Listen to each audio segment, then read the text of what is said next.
Hello iPhone users, if you want to turn on feature of autofill of your passwords and passkeys, I will tell you how to do it and from where. So iPhone users, get ready and open your settings area, where then you will have to tap on the passwords, right?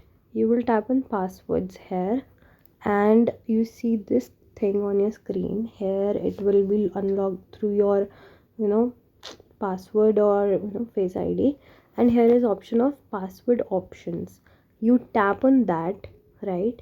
And you see option of autofill passwords and passkeys, which autofill helps you sign in to apps and websites, right? And you can choose to delete after use. So I've just turned it on, which is like automatically delete verification codes in messages and mail after they are used will be deleted basically, right?